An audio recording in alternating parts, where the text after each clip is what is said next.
the studio. Good to see you, as always. Good to see you. Good to see you.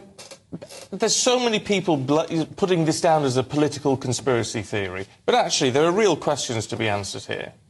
There are? Yeah, of course there are. Of course there are. What he's being accused of, but what part do you think is to answer that the 2020 election is going to be litigated because of this? They've made a huge, huge mistake with this one, because even though we thought what was going to happen was they were going to go after him for treason or sedition, but they did criminally charge him, but they didn't go to that extreme. As a result, he has due process, so he can subpoena people and bring things in. Now, let me say something about this 2020 election, is that Biden is the legitimate president, but he's the legitimate president of what is now the bankrupt U.S. corporation.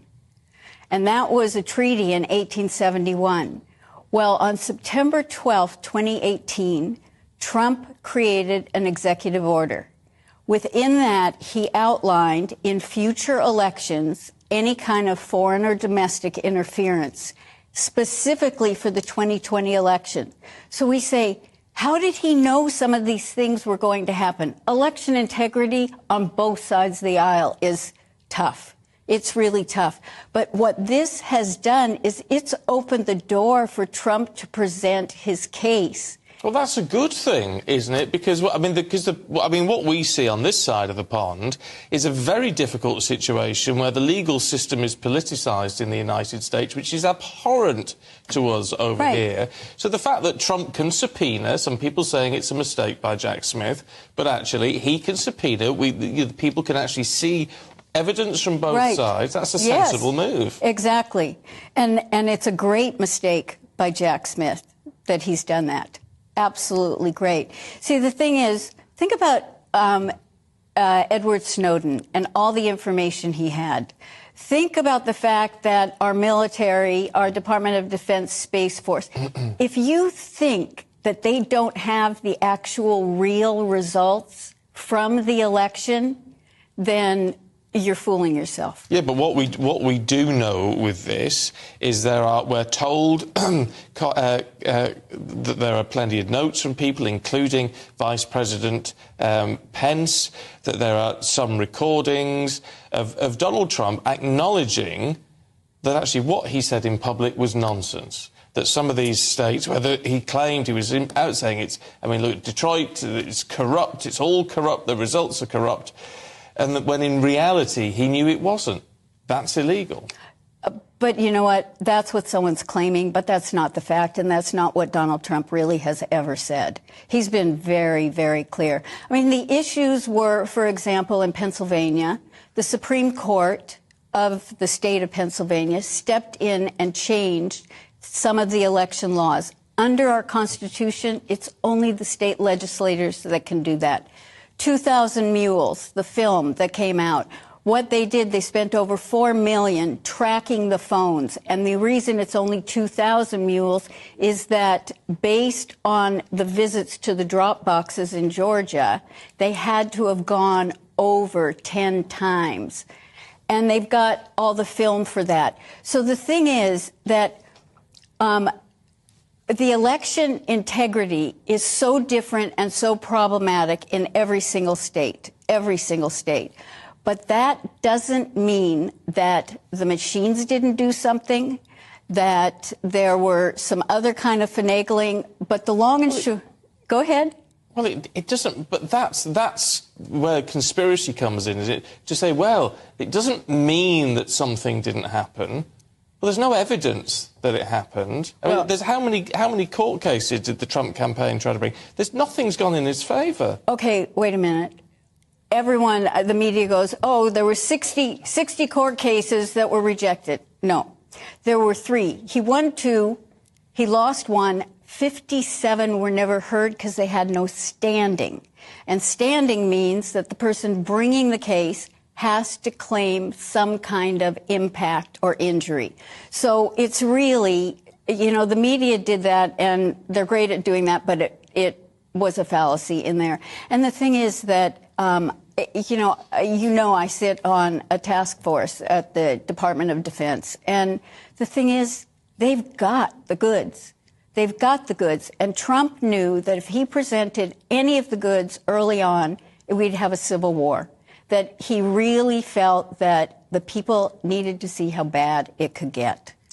And that's the sense that we're getting from Trump's lawyer about what his defence is going to be. So this is all going to be based on free speech, the First Amendment in the US Constitution, that he had a right to say what he believed. And he believed that the election results were not as was put out.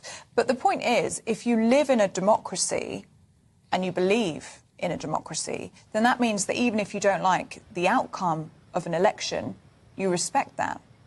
Because it's a democratic vote. Well, a democratic vote, and so therefore he should be silent about it. No, he has a right to speak, but the issue, of course, is if he then acts to subvert that election result. Oh, so that because you think he's being criticized because in Georgia he said, "Can you find me 12,000 votes?" Or, you know, the thing is, he didn't try to subvert anything. What he's really done is he set up the deep state to come out, and that's why we're seeing all these things. I mean, it was revealed with whistleblowers and Hunter Biden's ex-best friend that in 2015, the head of Burisma gave Joe and Hunter Biden $10 million bribe. In 2018, Joe is on TV publicly saying that he threatened that unless they got the prosecutor fired, that he wasn't going to let them have their $1 billion in support. In 2019, Trump calls Zelensky to find out about what went on to get the prosecutor fired, and he gets impeached. I mean,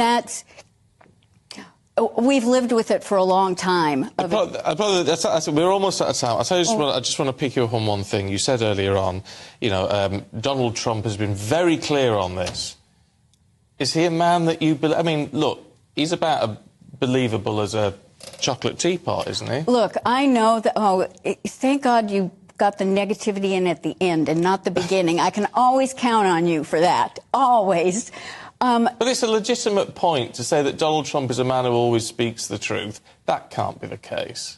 I mean, it's hardly the case of any leader, to be fair, but, I mean, definitely not Donald Trump. Well, I don't know if I said everything or always, because I do call him the embellisher-in-chief, because he's a marketer. But in terms of telling us things, optics, you better believe that he's very much a straight shooter in terms of actions that he's going to take or what he thinks needs to be done. You know, they made fun of him because they assumed he broke protocol and walked in front of the Queen. No, if you go back and look at it, you will see he looked at her. She gave a wave with her hand. He proceeded. She took a couple of steps, he stopped, and he waited for her to join. That was an optic to tell us that he then was going to bankrupt the U.S. corporation because it was the Vatican, the Crown, and the U.S. that was part since 1871. And we were giving you our tax dollars. We were paying back. You know, forget this Tea Party and without taxation, without representation. We owed you a lot of money because you helped us in the Civil War. And so that is what Trump has now, he told the Queen, I'm ending this. We're dissolving this corporation. We're going to go back to being a republic and we'll all be separate.